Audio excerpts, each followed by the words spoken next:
많은 은혜가 되신 줄로 믿습니다. 귀한 선교사님, 김용찬 선교사님, 베델 선교회 소속 선교사님이십니다. 우리하고 지난 작년 그 집회 마지막 선교성회 때 오셔서 같이 기도해 주시고 태국으로 부르심 받아서 하나님 앞에 삶을 감당하고 지난주쯤 오셨는데요. 오늘 귀한 말씀 듣도록 하겠습니다. 우리 선교사님 나오실 때 할렐루야로 환영합니다.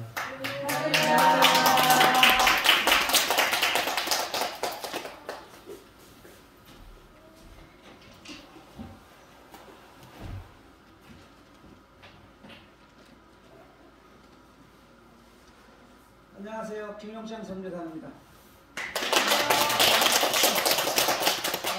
제가 태국 가기 전에 한 4, 5개월 전에 저쪽 구석에 앉아서 여러분들하고 참 열심히 울고 짖고 참 진짜 기도 뜨겁게 하고 갔습니다. 그 영적으로 큰 힘이 돼서 진짜 두려움 없이 하나님 부르신 대로 태국 사역지에 가서 참 전 지역에 한 20교회를 한번 돌아본 것 같아요.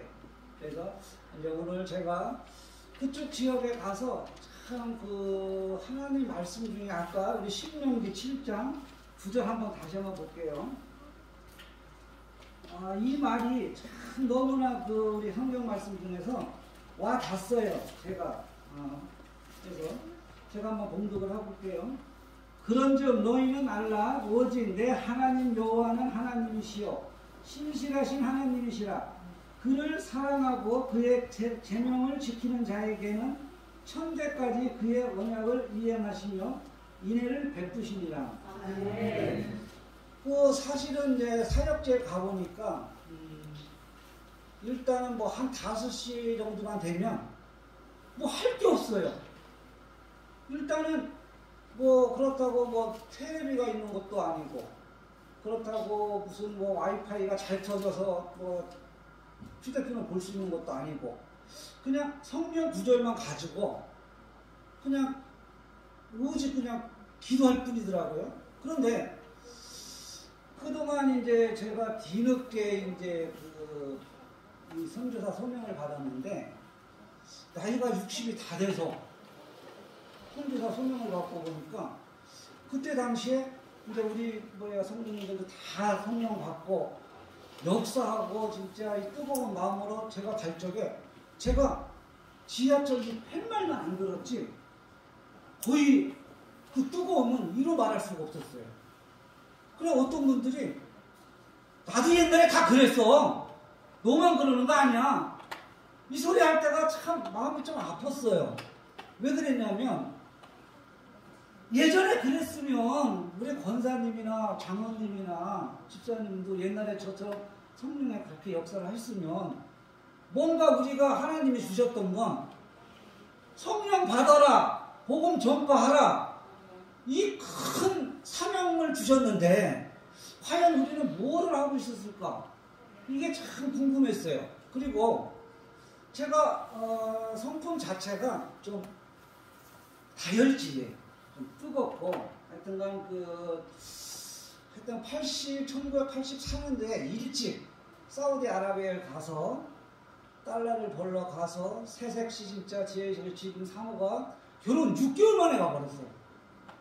그러니 그때 당시에는 김포공항에서 비행기가 떴는데 저희 김찬환 권사님하고 저희 사모 이선화 사모가 김포공항에 딱 와서 저를 사우디를 보내는데 그 눈물을 그렇게 떨어뜨리더라고요. 저희 아내가. 그래서 제가 할 말이 없었어요. 근데 제 그때 성격에는 왜 그랬냐면 저희 장모님하고 저희 큰처남이 놀러 오셨는데 부천 소사동에 반 지하에 동생 둘, 엄마 아버지 그 다음에 방 한 칸에 제가 신혼살림을 차렸어. 그러니 장모님이 오셔서 봤을 때 얼마나 기가 막혔겠어요. 또 큰처남이 봤을 때도 그렇고요. 근데 장모님이 그 소리 하시는 거예요. 김서방 앞으로 집이 없는 건 이해가 간다. 그런데 아버지 앞으로 쓰러진 초가집이 하나 없다는 게 이건 너무한 거 아니냐. 외동딸 데려다가 그때 참 제 어린 그 나이가 26살이었는데 아버지 손잡고 아내 손잡고 공항에서 그랬어요. 제가 그때 체중이 한 50kg에서 조금 나갈 정도로 빽빽하게 말랐는데 그 더운 나라에 가서 제가 진짜 기도하고 아버지 기도해 주시고 저 기도하고 열심히 해서 제가 노력해서 돈 벌어보겠습니다 하고 굳은 각오로 간 거죠. 갔는데 그때 당시에 이제 한 3년에서 한 4년 가까이를 열심히 일을 하고 오면서 제 꿈은 이런 게 있었어요. 지금 요번에 태국 사역지에 갔던 태국 그 방콕 공항에서 경유를 해서 한국으로 오는데 내가 나중에 뭔가 한국 사업체가 잘 정리가 되고 누군가 직원들이나 누가 이렇게 잘 정리해서 관리만 해준다면 한 무역으로 좀 여러 나라를 가보고 싶은 꿈이 있었어요. 그래서 제 나름대로 열심히 내 고향이 아닌 저 충남 태안에 내려가서 거기서 한 40년을 있다 보니까 태안이라는 데가 참 사실은 지역적으로 드세고 텃세 있고 외부 사람이 들어오면 견디기가 어렵더라고요. 그 상황에서 제가 되게 온순하고 성실했던 사람인데 지역 사람들하고 상대를 하고 그쪽에 그 좀 거친 사람들하고 상대를 하고 흔한 말로 폭력 조직에 있는 사람들하고 또 상대를 하다 보니까 장남인 제가 나도 모르게 강해지긴 강해지는데 이상하게 성격이 좀 변하는 거예요.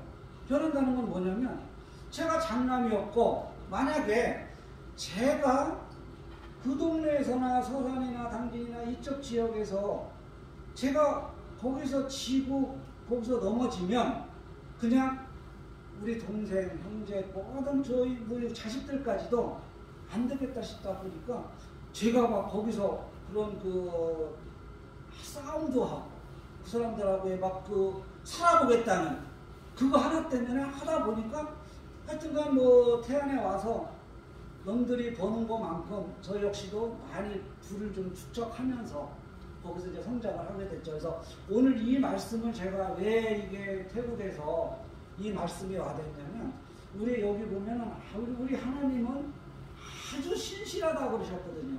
네, 그래서 저희가 기도를 참 많이 합니다. 저도요, 이 성령 역사하고 나서 새벽 기도를 비롯해서 기도라는 기도는 참 많이 쫓아다녀보고 저도 막 울어보고 막 소리 높여서 기도를 해봤는데 제가 미처 깨우치지 못한 게 있더라고요. 왜냐면 그냥 몸 맹목적으로 기도를 한 거예요. 그런데 하나님은 진짜 신실하게 네가 과연 하나님 관역에 정확하게 맞춰놓고 신실한 믿음으로 기도를 하느냐, 그러면 네 기도가 하늘 뜻에 맞게 네가 기도를 하고 있느냐, 이거를 제가 몰랐던 거예요. 그냥 저는 무한정 기도만 하고 매달렸어요. 그러다 보니까 뭐 우리 성령에 과부가 생떼를 쓰면 한 뭐야 그 법관이 그냥 아쉬워서 뭐해서 그냥 들어준단 말 있잖아요. 근데 사실은 생떼를 쓰면 우리가 들어줄 거 들어주지만 빨리 기도의 응답을 받는 건 얼마만큼 내가 믿음과 행함과 모든 걸 하나님 앞에 관역에 딱 맞추고 내 기도가 하늘에 상달될 때 이루어지더라고요. 네, 그래서 제가 그런 경험을 성령 접수하면서 너무나 많이 받았어요. 받으면서 제가 뒤늦게 이제 사실은 이제 지금 보시는 것처럼 하나님이 제가 외국을 그렇게 하면서 다니면서 거의 한국에 자리가 잡히면서 한 58개국을 다니게 됐어요. 그러다 보니까 외국 경험은 많았죠. 그런데 그때 무슨 믿음이 많아서 다닌 게 아니고 그냥 무역을 좀 한번 해볼까, 이 나라 가서 조금 저 나라 가서 조금, 그러다 보니까 이건 뭐 크다는 성과는 없었어요. 그러나 외국에 대한 경험은 많았죠. 뒤늦게 하나님이 저를 왜 쓰셨나를 가만히 들여다보니까 외국에 낯설고 물서러운 곳에 선교사들이 파견해서 갔는데 얼마 가서 못 견디고 오시는 분들도 상당히 많아요. 왜 그러냐면 그만큼 경험이 안 쌓여있다는 얘기예요. 그래서 사실은 이제 우리 그 박 목사님이 이 그림을 띄워주신 게 이제 저희 집 그림인데 제가 하나님의 진짜 그 큰 감사함으로 집을 이렇게 제가 그쪽에 지면서 전원주택도 좀 짓고 그러면서 하나님이 계속 축복을 해주셨어요. 그런데 사실 이 집을 짓기까지에 아까 여기에 보면 또 우리 신명기 거기에 보면 천대의 언약에서 천대까지 그의 언약을 이행하시며 인내를 베푸신다고 했어요. 하나님이. 그래서 저는 천대까지는 아니더라도 저희 할머니가 제가 장손이었는데 제 손을 이렇게 끌고 새벽 예배당에 가서 예배를 드리는 모습을 요만 꼬마일 때 제가 보고 자랐어요. 그리고 할머니가 돌아가셨는데 할머니가 아버지 저희 큰아버지를 비롯해서 가족들에게 세종시에 있는 조치원 그쪽에 밭 가운데에다가 묘를 쓰라고 하고 가신 거예요. 그러니까 할머니가 그렇게 얘기를 하고 가셨으니까 자식들 입장에서 아버지나 큰아버지나 그냥 밭 가운데에다 그냥 묘를 쓰신 거야. 그러니까 밭 모양이 이상하죠. 이런 평이가 한 그런 큰 편수에 예를 들어서 가운데 묘가 딱 있다고 보세요. 되게 이상하잖아요. 그런데 우리 아버지나 큰 집이나 저희 가족들이 그거를 이상하게 생각을 않고 그냥 할머니가 하라는 걸 했어요. 세월이 지나서 우리의 지금 여기 계신 성도님들이나 저나 다 같이 내가 열심히 기도하고 하나님 앞에 진실하게 다가갔을 때의 이 복은 제가 산 증인이에요. 왜 그러냐면 저희 아버님이 제가 또 그렇게 몇 개국, 18개국 외국을 들락날락거리고 사업은 뒷전이면서 직원들한테 맡겨놓고 그렇게 하고 다닐 때 아버님은 저를 바로 세우기 위해서 새벽 기도를 30년을 하셨어요. 그렇게 울부짖으면서 큰아들이 저렇게 방탕한 것 같기도 하고 가서 뭔가 일을 하는 것 같은데 큰 소득은 없는 것 같고 그러니까 이렇게 울부짖으신 거예요. 우리 김철환 권사님이 마지막에 제가 잊지 못하는 게 뭐냐면 인도 있을 때였어요. 인도 있을 때 제가 최동 선교사님을 비롯해서 여러 장로님들이 선교 사역을 많이 하시는데 저는 일반 집사니까 선교라는 개념을 몰랐어요.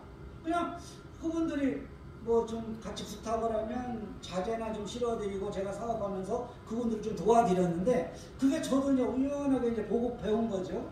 그런데 거기서 돌아왔을 때 아버지가 이제 제가 또 나가려고 할 때 제 손을 잡으며 그러더라고요.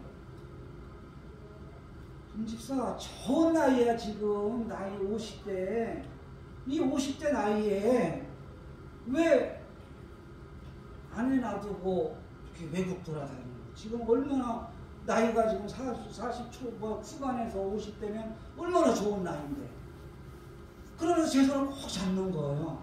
그때 제가 이제 아버지가 하나님처럼 예수님처럼 그 손을 잡아주고 저한테 그럴 때 제가 그걸 느꼈어요.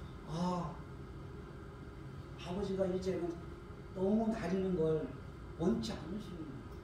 그래서 결국은 인도에 가서 제가 조그맣게 하던 사업해서 경험 삼아서 제 나름대로 또 벌어왔고 지금 할머니 얘기를 왜 했냐면 그 당시만 해도 그 밭이 5만원, 6만원밖에 안 했어요. 근데 세종시 들었었잖아요. 60만원, 70만원이 돼버린 거예요. 그 밭이. 거들떠보지도 않았던 밭이. 그래서 제가 이제 어디 간증 가서 그 얘기 많이 합니다. 어르신들이 세상 있을 때 정확하게 해놓고 돌아가셔야 돼. 왜냐면 거들떠보지도 않았던 그 밭이 가격이 이렇게 폭등을 해버리니까 큰 집에서부터 저희 가족까지 모두 거기에 올인을 해버리는 거예요. 가격대가 몇 억이 나와버리니까. 그러니까 참 볼상사나운 일이 생기더라고요. 그래서 제가 나이 드신 분들 진짜 그 자식들한테 재산 문제는 정확하게 해놓고 가야 돼. 그걸 안 해놓고 가면 자식들이 진짜 이거 서로가 원수가 돼서 그걸 제가 못 껴요. 근데 제가 사실은 인도에서 갖고 온 거 하고 그거 하고 해서 나름대로 아까 전원주택을 짓게 되는 계기가 그런 식으로 축복으로 이어지더라고요. 그래서 이제 결국은 제가 이제 태국에 이번에 가서 이제 상황을 쭉 봤어요. 봤는데 지금 이렇게 이 학생들이 저 산속에서 내려옵니다. 내려와서 이제 그 시내에 공부 좀 하겠다고 내려왔는데 사실은 이제 여기 큰 시내는 아니지만 그래도 뭐 중학교, 고등학교 정도 다닐 때쯤에는 근데 그 선교지에 가서 이제 어느 못 보는 선교사님 이제 숙소에서 이렇게 기하면서 학생들을 딱 봤는데 학생들이 너무 이쁜 거야. 우리 애기들 여기서 좀 율동했잖아요. 얼마나 이쁩니까? 그냥 보면 너무나 이쁘잖아요. 그런 학생들이 제가 할머니 손을 따라서 할머니의 성경 읽고 하는 예배 등을 가서 본 것처럼 여기 꼬마들이 우리 세대의 신앙을 이어갈 뿌리잖아요. 얼마나 귀한 애들이에요. 그러니까 이 애들을 보고 제가 같이 갔던 우리 그 장선교사님을 비롯해서 여자 선교사님이 한 분 계셨는데 얘네들은 여자니까 얘들이 필요한 생필품을 한번 사러 한번 가보자 해서 얘들을 데리고 그 현장에 가서 사역지에 가서 또 얘들하고 같이 밥도 나눠 먹고 얘들하고 같이 근데 사실은 서로 환경이 틀리기 때문에 지저분하긴 하죠.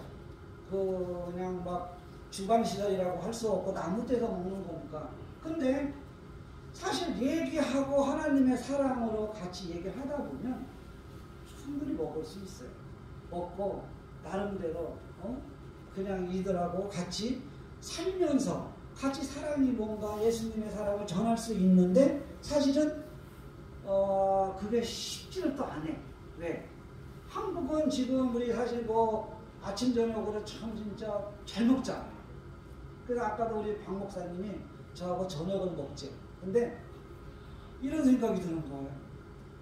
한국서 너무 잘 먹으니까 뭐 한두 끼 정도 좀 굶어도 될 것 같아. 왜? 그동안 우리 잘 먹었잖아요. 지금도 잘 먹지만은. 근데 얘네들 그 현지에 있는 우리 이런 고아들이나 이런 학생들 보면 내가 조금 더 있는 거 자비량으로 가져간 돈, 후원해서 오는 돈, 얘들 학비나 뭐나 해서 제 나름대로 참 이렇게 하나님 앞에 드리니까 얘들도 힘을 얻고 저희도 사람 속에서 성경한 보람도 있고 그래서 여기서 학생들하고 이렇게 지냈고 제가 이제 제일 힘있게 갔던 게 김교환 이제 넘겨주시고요. 이제 김근환 목사님 거 이제 한번 봐주세요. 김근환 목사님 인도네시아 다 지어졌던가요? 김근환 목사님 몰라요. 김근환 목사님. 아니 거기 말고 그러면 그냥 이제 좀 자막만 꺼주시고 이제 제가 그 얘기를 잠깐 할게요. 사실은 인도네시아를 제가 이제 가기 위해서 준비를 다 해서 이런 식으로 인도네시아를 가기로 돼 있었는데 인도네시아 코로나 때문에 문이 안 열렸어요. 지금도 안 열리고 있어요. 열리긴 열렸는데 가면 지금도 그래요. 호텔에서 5일, 7일, 10일을 격리를 해야 돼요. 그럼 선교사들이 뭔 돈이 있어서 자기 돈으로 20 얼마씩 내가면서 열흘 있으면 200만 원인데 못 가는 거예요. 그러다 보니까 태국이 제일 먼저 그냥 입국 계좌가 열렸어요. 다만 태국 가서 하루만 호텔에 있으면 돼요. 호텔에 있으면 그나마 틀렸기 때문에 태국을 먼저 갔는데 가서 사실은 이제 인도네시아에서 그쪽 선교사님들하고 모든 일정이 맞춰져 있는데 하나님은 저를 이상하게 사도 바울이 아시아로 가려고 했을 때 마게도니아 성도들이 막 환상에 나타나서 마게도니아 쪽으로 사도 바울이 가게 됐어요. 근데 저도 인도네시아를 가려고 그렇게 노력을 했는데 안 되더라고요. 결국은 태국을 하나님이 보내주신 이유가 분명히 있었어요. 그래서 제가 이쪽에 이제 사역을 학생들하고 하다가 제 나름대로 기도를 많이 하는 중에 옛날에 우리 지금 박 목사님이나 이런 시골 교회에 우리 충남 태안의 조그만 우리 교회에 사람이 성도가 20명에서 30명, 많을 때 한 60명 정도. 근데 그 당시에 근근한 목사님이라는 분이 20여 년 전에 이런 시골 교회에서 나 선교사 가겠습니다 하고 군소신학을 시작을 했어요. 저처럼. 그래서 이분이 우리 다녔던 제가 같이 아버님하고 다녔던 섬겼던 그 교회에 그 당시에는 한 50명 60명 됐었죠. 근데 그 교회에서 목사 안수를 받고 태국을 가신 거예요. 그래서 이분이 태국에 가셔서 제일 중요한 게 있어요. 그 당시에 우리가 선교라는 개념이 뭐냐면 사실은 교회에서 안수해서 선교사를 파송을 했으면 사실은 그분의 생활비, 선교비를 지원을 해줘야 돼. 10,000원, 5,000원 얼마를 모아서라도. 그런데 그 당시에 우리 담임을 하셨던 그 목사님이 그냥 자기 명예욕에 의해서 선교사만 파견을 했을 뿐이지 뭐 선교비나 뭐 이런 걸 주시진 않은 거야. 아무것도. 자, 이분이 저 태국 남영이라는 지역에 자기 전 재산을 다 털었어요. 결국은 지금 그 모든 걸 털어서 그곳에다가 교회를 접고 그 교회가 성장이 돼가고 그쪽에 부흥이 되기 시작을 할 때 이분은 너무 가진 게 없고 돈이 없는 거예요. 그러다 보니까 본인이 지붕에 올라가셔가지고 그 지붕에서 마지막 공사를 하시다가 그냥 뚝 떨어진 거예요. 근데 그 당시에는 20년 전에는요 한국교회가 부흥이 많이 됐기 때문에 지금 20년 전, 30년 전 지금 목사님들과 사역자님들은 물질 참 풍부하게 사역들 하셨습니다.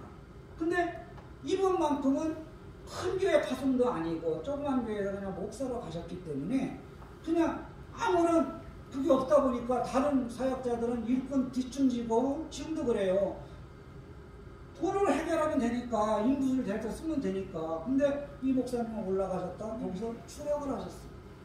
그러면 누군가 옆에 있을 때 빨리 병원을 모셨으면 됐는데 한 몇 시간을 거기서 그냥 머리 다치고 다친 상태 있었던 거예요.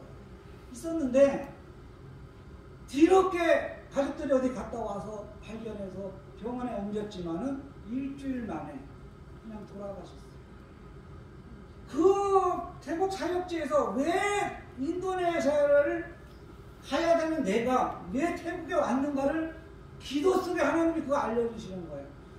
네가 그래서 여기로 온 거지. 네가 지금 여기 학생들 사역하고 학생들 숙소 개선해주고 학생들 해주는 거 다 좋고 사랑하는 거 좋지만 너를 여기 보낸 거는 너랑 같이 몸담았던 그 김근한 목사님 교회를 네가 찾아가서 보고 그걸 네가 그대로 복음을 전파하는 계기를 가지라는 기도였는데 저는 그것도 모르고 그냥 어느 선교사님 거기서 그 사역에만 하고 있었죠. 결국은 제가 물어서 이성호 선교사님이라고 하는 수배 선교사님을 만나서 부탁을 드렸어요. 제가 김근한 선교사님을 찾아가려고 합니다. 도움을 좀 주실 수 있을까요? 그분이 깜짝 놀라는 거예요. 김근한 선교사님은 어떻게 하세요? 그래서 제가 그랬어요. 예전에 20몇 년 전에 저랑 같이 함께 교회를 다니셨던 목사님이셨어요. 한 6, 7개월 됐을 거예요. 저랑 같이 생활하니까. 그 선교사님 아시는 거야. 그래서 어떻게 아세요? 20여 년 전에 그 지붕에서 추락을 하셨는데 태국 전역에 크리스찬들, 한국 그 선교사님들, 목사님들이 다 참석을 했다는 거예요.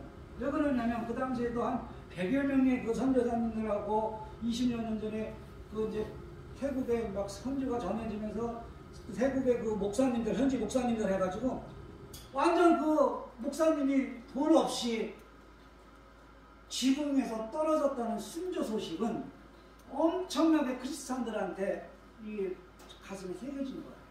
그래서 그 이성호 성교사님이 그걸 아시는 거예요. 그래서 너무 반가워서 저를 거기 좀 모셔다 주시면, 저를 데려다 주시면 제가 거기를 찾아뵙고 예전에 우리 다녔던 그 조금 했던 교인들하고 그분들하고 옛날 그 순교하신 모습을 내가 다시 전해주러 온 거니까 좀 부탁을 했어요.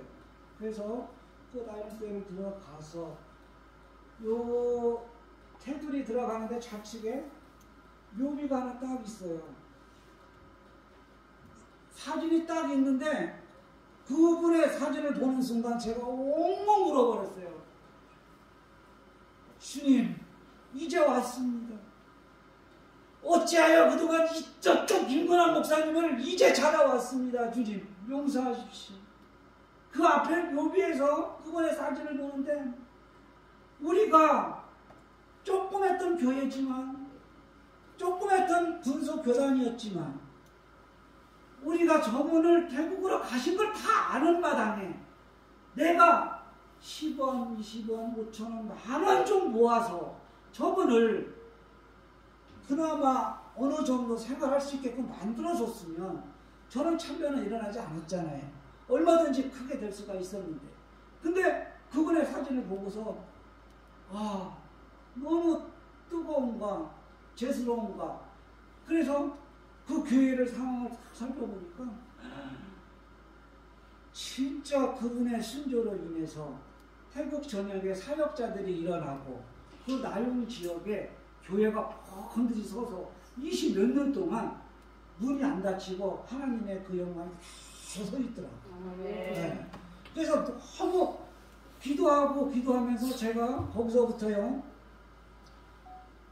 복음을 들고 거의 2달가량을 태국 남쪽에서부터 북쪽까지 가는데 우리가 대구가 한 400몇 킬로 되죠. 대구 부산까지가. 근데 2000몇 킬로를 버스 타고 또 중간중간에 뭐 조금 더 가는 데는 또 거기는 톡톡이라고 그래요.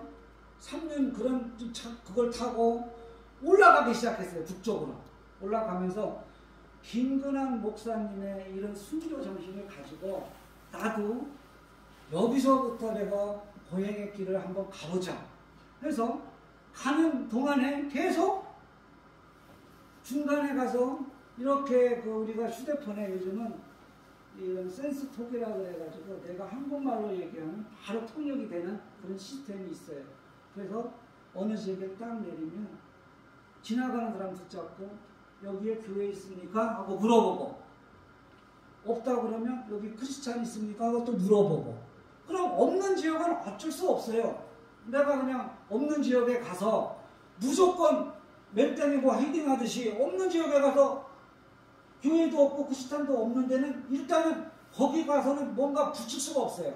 왜냐하면 일단 교회가 세워지고 크리스찬이 한두 명이라도 있고 그러면 뭔가 그들을 통해서 영역을 확장을 할 수는 있는데 아무도 없는 쪽에서는 조금 어렵더라고요. 그래서 2번, 3번을 시도하다 기도하니까 하나님은 그런 방법이 아니고 일단 현지 교회를 찾아라.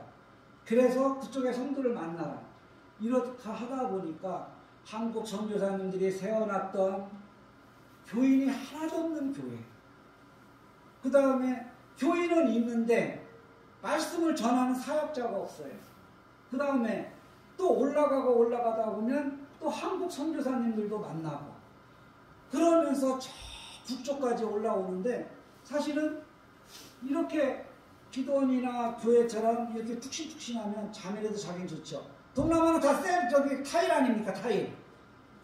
자기네는 자리가 없다는 거예요. 그리고 시골 마을을 쓰는 거 호텔이나 모텔이 있는 것도 아니고 그러면 이틀이고 3일이고 바닥에 매트 깔고 같이 잤어요. 그들하고 같이 자서 아까 학생들하고 제가 생활을 하듯이 그 학생들하고 생활하듯이 같이 자면서 복음을 전하고 그들과 같이 하나님에 대한 우리가 너 성도 중에 아픈 사람이 있나? 너 성도 중에 전도할 사람이 있냐? 물어보면 한두 명 꼭 있어요. 근데 우리가 여기서 느끼지 못했던 성령의 역사는 사역지에 가면 정말 나타납니다. 아멘. 우리 단기 선교 많이 가신 분들이요. 제발 제가 부탁하는 게 뭐냐면 성령이 뜨겁고 내가 막 그냥 어쩔 수 없이 막 선교를 가고 싶다고 할 때 선교를 가야 되는데 단기 선교 갈 때에 그냥 무리져서 따라가면 그냥 여행하고 오는 거예요.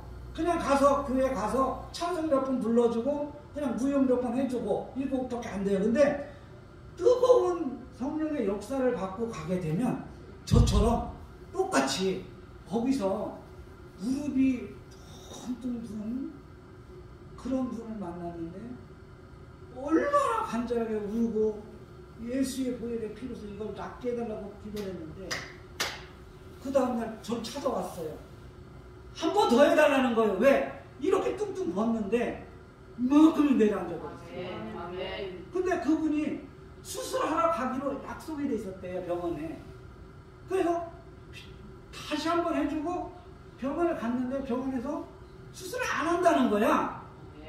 그래서 야 나는 그냥 평신도 선교사로서 진짜 내가 성령 뜨거움은 있었지만 성령의 그 사역지에서 그런 식의 기적이 일어난다는 건 저도 그렇게 체험을 하고 크게 내가 놀랬고 하나님 앞에 와 이래서 우리가 뜨거운 성령의 역사를 가지고 선교지를 가고 사역지에서 내가 뜨겁게 해야 된다는 걸 아주 제가 느끼고 왔습니다. 그래서 이제 말씀을 정리할게요. 뭐 사실은 제가 뭐 크게 발주명이 있는 것도 아니고 그냥 제 나름대로 있었던 거 간증거리 그냥 얘기하러 온 거기 때문에 다음에 제가 또 정리가 되고 정리가 되면 아마 여기 기도원을 자주 올라오고 그래요.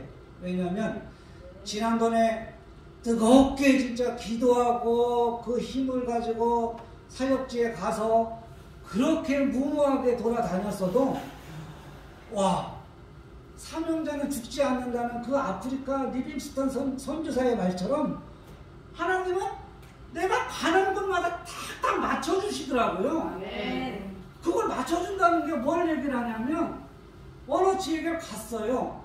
갔는데 교회가 어디냐고 물어봤을 때 다른 사람들은 모르는데 엉뚱한 사람이 교회를 알아요. 그럼 그 사람하고 갔어요. 가면 거기서 3일이든 4일이든 지내면서 뭔가 꼭 할 일이 생겨요. 그럼 그걸 마감을 하고 버스 타고 또 가면 거기에 맞춰서 또 해결을 해주시고 그래서 제가 너무 감사하고 놀란 것이 뭐냐면 어떻게 가는 지역마다 그렇게 탁탁 날짜를 맞춰서 귀국하는 전까지 아주 하나님의 역사 속에 제가 돌아왔어요. 그래서 마지막에 하나의 간증은 뭐냐면 저 북쪽으로 올라가서 제가 이제 한 귀국 한 일주일 정도 남겨놓고 그 교회가 너무 낡고 교회가 십자가도 조금 막 좀 삐딱해지고 그래서 제가 무수하게 자비량으로 갔지만 저도 자비량 가져갔던 몇백만 원을 다 썼어요. 그러면 우리 성경에 서로 합력하라고 그러는데 합력은 사실 선교는 자비량으로 자기 돈을 가져가서 하다 보면 자기 의의가 자꾸 드러나요. 내 돈 갖고 한 거야 막 이렇게 돼버린단 말이에요. 그래서 제가 기도할 때 하나님은 저한테 주시기를 같이 합력해라. 그래서 너도 무수히 선교 편지를 보내서 10,000원이든 5,000원이든 얼마든 모아서 같이 동참을 해라. 결국 그 말이 맞더라고요. 결국은요 제가 마지막 때 선교 편지를 쭉 보내고서 이렇게 교회가 노후가 되고 노후가 했을 때 우리 박 목사님도 10만 원 보내주셨어. 얼마나 감사한지 몰라. 그러면 받는 대로 헌금해서 그 교회에 수리를 하고 하는데 마지막에 제가 간증에 너무 감명 깊은 게 하나 있어요. 왜냐면 메일이 카톡이 왔어요. 서산의 기쁨교회라고 하시는 이금호 목사님이신데 나이가 75세세요.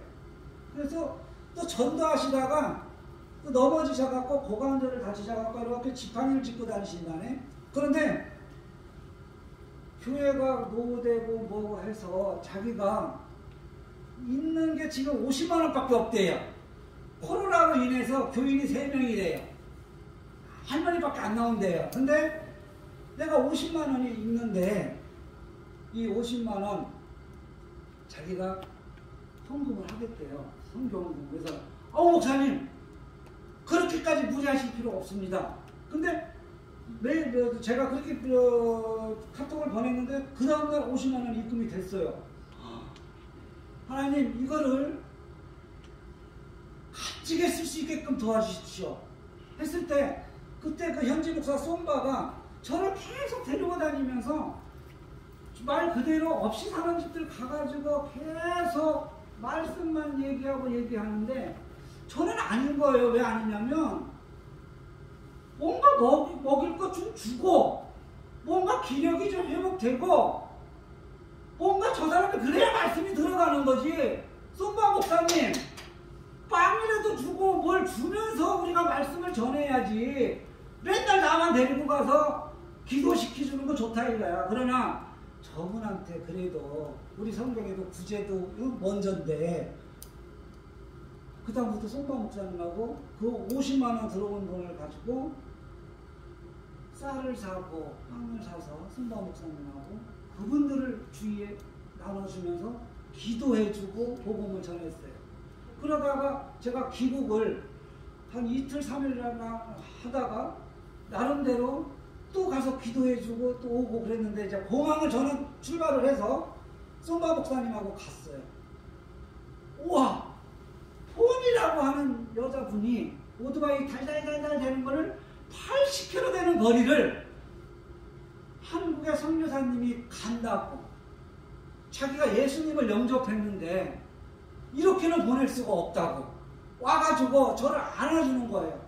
제가 마지막에 그분의 모습을 보고 그분을 안으면서 하나님 복음이라는 게 이런 겁니다. 내가 저분들한테 말씀으로 전하고 모든 거 좋지만 그래도 이 금호 목사님이 보내준 50만 원 그 50만 원으로 인해서 교회 수리하는 데 보태 쓰고 그분들한테 또 나눠서 그분이 예수님을 영접해서 그냥 떠나는 한국 선교사 80km 거리를 쫓아와서 안아줬을 때 제가 너무 울었습니다. 이금호 목사님을 제가 이틀 전인가 만났어요.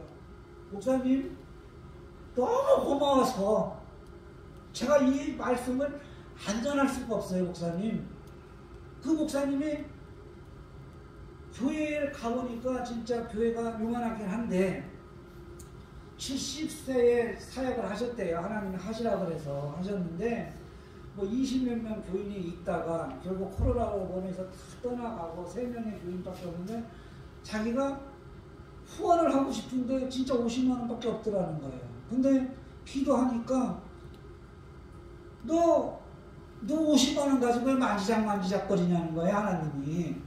근데 제 카톡을 딱 보는 순간에 투말 안 하고 그냥 그 어려운 저걸로 가서 계좌이체를 했다는 거예요. 이금호 목사님 덕분에 그 폰이라는 그분의 쌀과 양식을 사다주며 복음을 전했을 때 그분이 예수를 믿고 예수의 사랑으로 그 80km 되는 공항까지 쫓아서 저를 안아줬을 때 이분은 진짜 이금호 선교사님, 아니 이금호 목사님이 그 선교 후원금으로 이렇게 만들어지고 그 얘기를 하면서 참 이금호 목사님하고 엊그저께 만나서 참 다리가 불편하시지만 제가 모시고 제일 또 그분이 하시는 얘기가 연세가 있어서 그러는데 이러시는 거예요. 해저터널이 생겼다며요. 그래요. 그래서 네네 저도 해저터널은 못 가봤지만 태안에서 보령하고 원산도까지 가는데 거기가 아마 해저터널이 있다고 그러대요. 거기 가고 싶다. 그래서 제가 태안에서 보령까지 해저터널 가려면 멀어요. 가요 목사님. 왜? 목사님 때문에 그렇게 복음이 전파돼서 그 성도가 또 복음의 씨앗이 퍼지는데 제가 목사님 해저터널 못 보여드려요? 그렇게 하고 막 저 안면도로 해서 남면으로 해서 안면도로 해서 흑산도 쪽으로 가는데 목사님이 나 여기인 줄 알았어요. 해저터널이. 그래서 아니에요, 여기 좀 멀어요. 근데 또 하나 재밌는 건 뭐냐면 그 목사님이 제주도를 가서 해저를 했어요. 우리 제주도 가면 배가 싹 가라앉아갖고 물고기가 막 지나다니는 게 보이잖아요.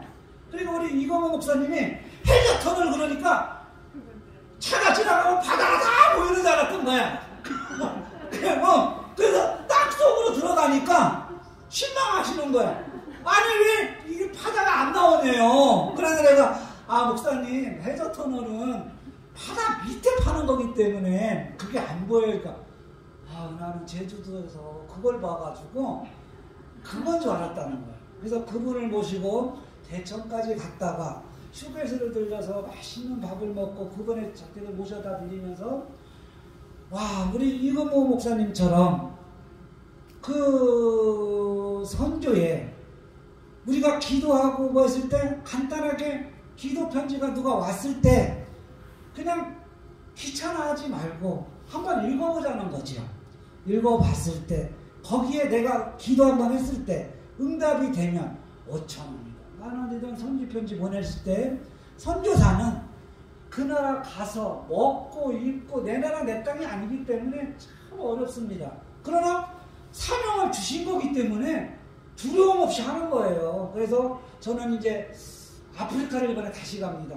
하나님이 이쪽에 복음의 열매가 어느 정도 됐으니까 이번에 아프리카를 저를 보내세요. 그래서 제가 자비량이다 보니까 저도 이제 3월 7일서부터 제가 제 차에다가 또 연장 공고 다 싣고 돈을 벌어요. 그래서 제가 자비량으로 간다고 하다 보니까 이거 목사님이 그 얘기를 하더라고요. 50만 원 보질 때 사실 갈등을 했어요. 그러는 거예요. 그래서 왜요? 그러니까 자기가 카톡에 왔을 때 아는 목사님들한테 물어봤대요. 김영창 선교사 어떤 분이세요? 그러니까 그분 부자입니다. 자비량으로 짐 몇 채 팔아가지고 큰 부자입니다. 그렇게 얘기하시더라는 거예요. 그런데 이금호 선교사님은 기도하는데 그분의 자비량이긴 하지만 뭔가 부족한 게 있다는 걸 느꼈다는 거예요. 근데 사업하는 사람들 입장이나 모든 사업장은 사실은 은행 대출 안 갖다 쓸래? 안 갖다 쓸 수 없어요. 저 역시도 1억 7천이 남아있어요. 왜? 전원주택을 제값에 팔았으면 정상적으로 다 그게 해결이 됐지만 하나님 선교를 나가기 위해서 하나님한테 제가 신실하게 울부짖었어요. 하나님 전원주택을 좀 싸게 내놓더라도 팔리기만 해주십시오. 왜? 전세를 4, 5년을 놓기 시작하니까 집이 다 망가지기 시작하는 거예요. 막 여기저기 막 다 뜯기고 못질해대고 이러다가는 집을 영영 못 팔겠어요. 하나님이 선교 나간다고 제가 오직 신실하게 하나님 관역에 맞춰서 하나님 보내주신 선교 나갑니다. 집을 팔아주셔야 나갈 거 아닙니까 하나님. 오직 그 기도로 울부짖었을 때 하나님이 기적을 일으켜 주시는데 A동은 유충만 목사님, B동은 정태라고 하시는 성도님, 어머님이 권사님 이런 분들이 오셔서 2달 만에 해결이 되어버렸어요. 그러니까 바로 제가 여기 와서 기도하고 선교를 갈 수 있었던 거예요. 그것처럼 하나님 우리 은혜는 사실 내가 받은 거 하나하나 감사한 거 따져보면 그게 다 내가 진짜 성령으로 역사해서 우리가 다 같이 일어날 수 있어야 되는 건데 사실 너무나 뜨겁지도 않고 차갑지도 않고 이런 현실에서 제가 암만 이렇게 울부짖으면 아까 내가 말씀드렸잖아요. 나도 옛날에 다 그랬어. 너처럼 뜨거웠어. 이런 소리 하면 제가 억장이 무너져요.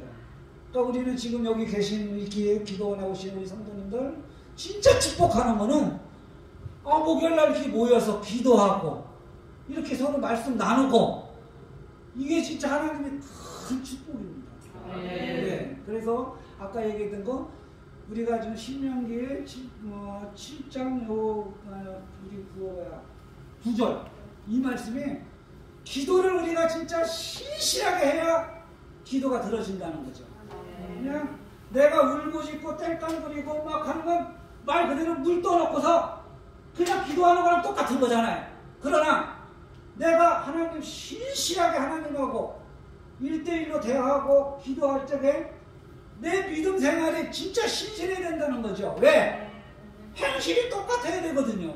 근데 새벽 기도 나오는 권사님들, 장로님들 변함이 없어. 기도는 열심히 해. 그러나 탐심으로 가득 차서 새벽에 나와서 울부짖지만 밖에 나가면 내가 신실하게 예수님처럼 사랑을 전하고 누굴 만나면 전도하고 싶어서 막 얘기를 해야 되는데 이제 부끄러워서 못하겠대. 아니 이거는 기도만 내가 할 뿐인 거지 하나님하고의 나는 초점을 맞추는 게 아니야. 이러면 기도는 안 들어지는 거예요. 그렇잖아요.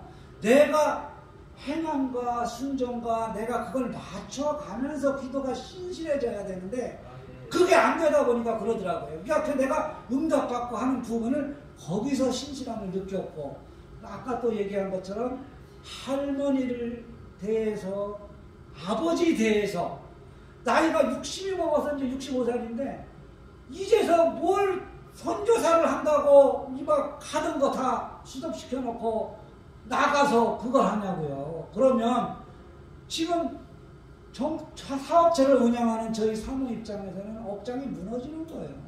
왜?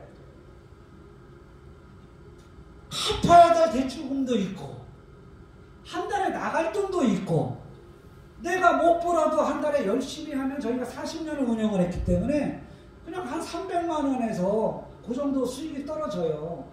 그런데 가서 내가 몇 달이고 5달이고 몇 달이고 가 있으면 수입 없잖아요. 그거를 우리 사무가 사업장을 지키면서 아무 말 안 해요. 건강하게 옛날에 나 사우디 보내줄 때처럼 지금도 그 마음으로 신실하게 저희 아내가 저를 지켜주기 때문에 제가 지금도 아무 걱정 않고 아프리카 또 갑니다 소리를 자신있게 하는 거예요.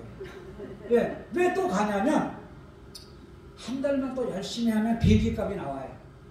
그러면 200 얼마가 또 나오면 또 그거 가지고 비행기값에서 또 나가서 이제는 제가 자기량이라고 해서 가져간 돈도 있지만 제가 선교 편지를 보내서 5,000원, 10,000원 보내주신 그 돈으로 모아져서 아까 이금호 목사님이 얘기했던 그런 복음이 그렇게 전해지는 거를 눈으로 보고 제가 간증할 적에 우리 주위의 선교사님들 주위의 어려운 그거 사랑으로 같이 실천해서 우리 다 같이 하여튼 선교에 왜 성령 받아라 복음 전파라나 하나님의 지상 명령인데 이거 못하잖아요. 그러니까 아까 얘기한 대로 우리 기도도 진짜 신실하게 하고 우리 자식들까지 내 복음 내 열심히 기도하면 자식이 형통하는 걸 저 형통하잖아요. 네, 비록 빚은 있지만 하나님 사역하면서 얼마나 기쁜지 몰라요. 네, 저는 비즈니스를 했던 사람이라 외국에 어느 데 가면 뭔가 하나님이 아이디어를 주셔갖고 일을 할 것 같아요. 그래서 마지막에 인도에 가서 하나님이 또 그런 명찰을 주셨어요. 인도의 여자들은 사원 가서 죄를 지낼 때 머리를 홀랑 다 깎아버려요. 그러면 이게 쓰레기처럼 버려져요. 머리가 긴 머리가 그걸 댕기머리라 그래요. 제가요 하나님에 기도하고 그걸 찾아냈어요. 하나님 저 머리카락을 주워서 깨끗이 닦아서 중국에 있는 가발 공장에 수출을 했어요. 제가 그런 비즈니스에 눈이 있기 때문에 하나님은 1억 7천 아무 걱정하지 말라는 거예요. 너 인도에서 내가 너 눈뜨게 해준 것처럼 네가 이 나라 저 나라 다니다 보면 너는 할 수 있어. 그러니까 걱정하지 말라는데 제가 뭔가 두려움이 있어서 안 나가고 여기서 그냥 주저앉고 있겠어요. 그래서 기도 많이 해주시고 하여튼 제가 떠날 때 또 여기 옆에 앉아서 저 아프리카 갑니다 하고 우리 성도님들한테 보고 드리고 가겠습니다. 자, 기도하겠습니다. 사랑의 하나님 감사합니다. 이 불쌍한 종 주님에게 뭐 뚜렷하게 전한 것도 없지만 이렇게 따뜻하게 맞아주시고 우리 성도님들 지난번처럼 기도로 또 이렇게 도와주시니 감사합니다. 오늘 이렇게 간증 같지 않은 간증 주님 이렇게 보고드리고 갑니다. 주님 다같이 우리 한번 협력해서 하나님 나라 확장 사업에 우리 불같이 일어날 수 있도록 주님 우리 도와주시고 이 모든 말씀 주 예수 그리스도 이름으로 기도드리옵나이다. 아멘. 감사합니다.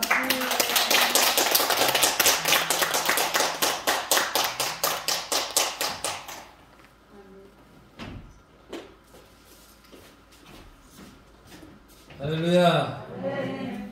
은혜가 되신 줄로 믿습니다. 아까 10만원 얘기했죠? 제가 한 게 아니고 여기 헌금 나온 거 이제 한 타임 거 그냥 다 드려버리시면